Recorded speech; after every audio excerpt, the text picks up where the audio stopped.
আসসালামু আলাইকুম। বাংলাদেশ বেতার, গোপালগঞ্জ। খবর পড়ছি মোহাম্মদ রায়হান উকিল।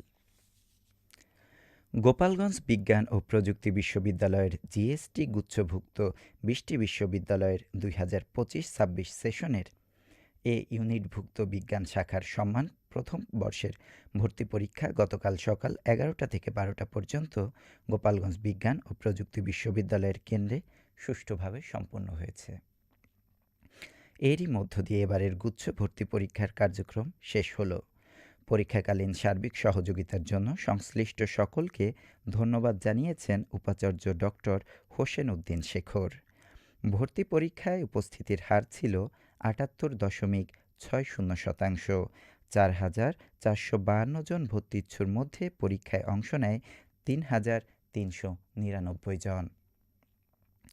অনুপস্থিত ছিল ৯৫৩ জন এবং একজন শিক্ষার্থীর কাছে মোবাইল থাকায় তাকে বহিষ্কার করা হয়। এছাড়া বিজ্ঞান শাখার অধীনে বিকাল ৩টা থেকে ৪টা পর্যন্ত আর্কিটেকচার বিভাগের ভর্তিচ্ছুদের লিখিত পরীক্ষা অনুষ্ঠিত হয়।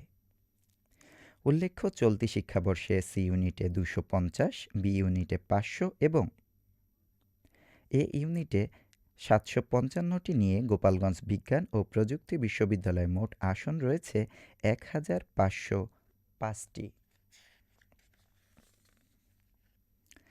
মাদারীপুরে জেলা তথ্য অফিসের উদ্যোগে কৃষক কার্ড, কৃষিঋণ মওকুফ এবং হাম রোগ প্রতিরোধ বিষয়ে প্রামাণ্যচিত্র প্রদর্শন করা হয়েছে।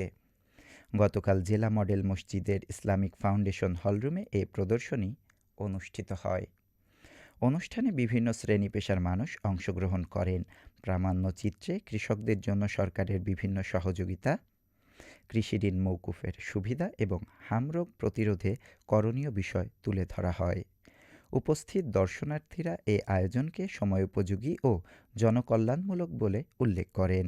জেলা তথ্য অফিস জানায়, জনসচেতনতা বাড়াতে এ ধরনের কার্যক্রম ভবিষ্যতেও অব্যাহত থাকবে। গোপালগঞ্জে হামের উপসর্গ নিয়ে গত ২৪ ঘণ্টায় ২৫০ শয্যা বিশিষ্ট জেনারেল হাসপাতালে আইসোলেশন ওয়ার্ডে ১৭ শিশু ভর্তি হয়েছে। গতকাল দুপুর ১টা পর্যন্ত আইসোলেশন ওয়ার্ডে ২০টি বেডে হামের উপসর্গ নিয়ে ১৯ জন শিশু চিকিৎসাধীন রয়েছে। এর মধ্যে ১৮টি শিশু ওয়ার্ডে ও একটি শিশু কেবিনে রয়েছে। গোপালগঞ্জ ২৫০ শয্যা বিশিষ্ট জেনারেল হাসপাতালের তত্ত্বাবধায়ক ডাক্তার জীবিতেশ বিশ্বাস বলেন, এ পর্যন্ত আমাদের হাসপাতাল থেকে ৩৫টি নমুনা সংগ্রহ করে ঢাকা পাঠানো হয়েছে। এর মধ্যে ৮টি নমুনার রিপোর্ট আমরা হাতে পেয়েছি। এ রিপোর্টে ৬ জন শিশুর দেহে হাম শনাক্ত হয়েছে। হাম শনাক্ত শিশুরা সুস্থ রয়েছে। এখন পর্যন্ত এ হাসপাতালে হামের উপসর্গ নিয়ে কোনো রোগী মৃত্যুবরণ করেনি। মাদারীপুরের কালকিনি উপজেলায় গত ২৪ ঘণ্টায় পুলিশের বিশেষ অভিযানে ৫টি ওয়ারেন্টভুক্ত ২ পলাতক আসামিকে গ্রেফতার করেছে police. Police super Mohammad Habibur রহমানের নির্দেশনায় কালকিনি থানার এএসআই মোবারক হোসেন সঙ্গীয় ফোর্স নিয়ে আইনশৃঙ্খলা পরিস্থিতি নিয়ন্ত্রণে এ বিশেষ অভিযান পরিচালনা করেন। অভিযানে ৫টি ওয়ারেন্টের মূলে ২ আসামিকে গ্রেফতার করা হয়। গ্রেফতারকৃতরা হলেন দড়িচর লক্ষ্মীপুর গ্রামের সালাম সর্দারের ছেলে নুরু করিম সর্দার এবং কানুরগাঁও গ্রামের সর্দার আলী শিকদারের ছেলে মোহাম্মদ হাসান আল মামুন। গ্রেফতারকৃত আসামিদের গতকাল যথাযথ প্রক্রিয়ায় বিজ্ঞ আদালতে প্রেরণ করা হয়েছে।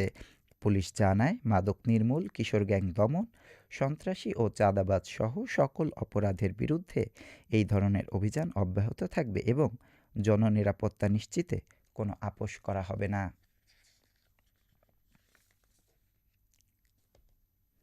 এবারে শুনুন কৃষি সংবাদ।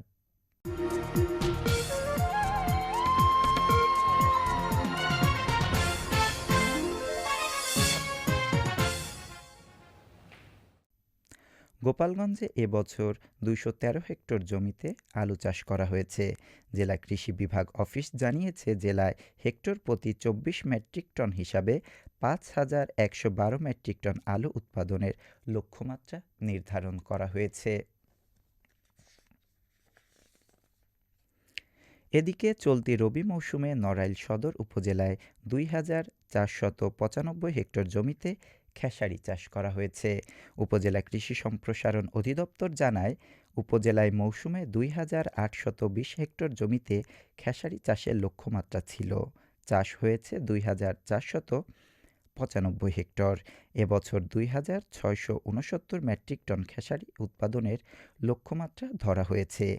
খেসারি চাষের জন্য সদর উপজেলা কৃষি সম্প্রসারণ অধিদপ্তর কৃষকদের মাঝে প্রয়োজনীয় বীজ, সার, কীটনাশক সহ কৃষি উপকরণ সরবরাহ করেছে। এছাড়া সরকারি ও বাণিজ্যিক ব্যাংকগুলো কৃষকদের মাঝে প্রয়োজনীয় কৃষিঋণ বিতরণ করেছে। আগামী মৌসুমে চাষাবাদ আরও বাড়বে বলে আশা সদর উপজেলা কৃষি বিভাগের। সবশেষে আবহাওয়া।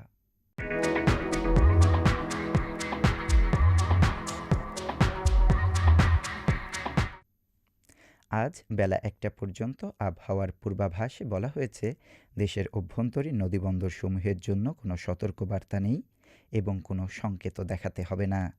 খবর শেষ হলো। আমাদের পরবর্তী খবর প্রচারিত হবে সকাল ১০টা ৩০ মিনিটে বাংলায়।